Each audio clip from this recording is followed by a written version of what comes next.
Can you quantify how much money you would lose? Yes, ma'am.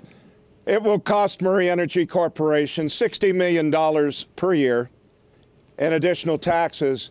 It will eliminate, according to our calculations, 65,000 American jobs. You see, the U.S. Senate's legislation, Alex, is in fact a huge tax increase on all capital-intensive, highly leveraged businesses. This is because they left the alternative minimum tax in their plan, but they deleted the deduction for interest expense as a cost of business. Right. It's a cost of business, just like labor and any other cost.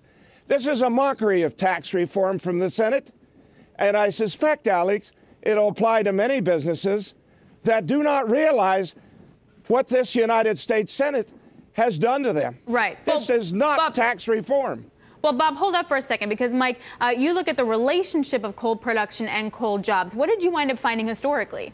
Well, right now we saw a big drop-off in coal production, but it has come back, and I'm sure, Bob, you can tell us about that. More demand for metallurgical coal as the global economy is picking up.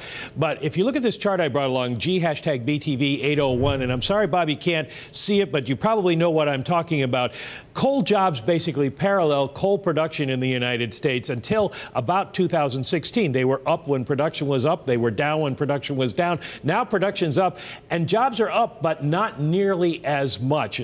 The argument, Bob, is that you're replacing coal workers with automation because it's more efficient for you. And this is some of the investment that you're talking about that will be harmed by the tax code. But that Donald Trump isn't going to be able to bring back all the coal jobs because you don't need human beings to do as much anymore. Now, the automation, Mike, has absolutely nothing to do with what's happening in the coal industry today. That's a myth. Wait a minute, Bob, under President Trump. Wait, Bob. So you're saying that you have not replaced any workers with automation, and the technological revolution that's happened in energy doesn't apply to coal? It does not apply to coal today. The technology that we gained in the coal industry was in the 1970s to 1980s. It's way behind us. Nothing that's happening in coal today has anything to do with automation. That's a total myth. When President Trump called on comprehensive tax reform, but he never intended that we have a tax increase in these vital industries. But we do. $60 million a year, and we're going to eliminate 65,000 American jobs just in my company. Well, regarding jobs, Mike, President Trump has brought back 5,000 jobs in the coal industry.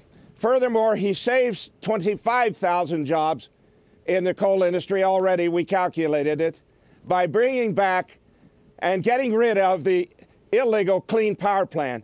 So that's 30,000 jobs. But that is a modest increase as to what all of our hopes are.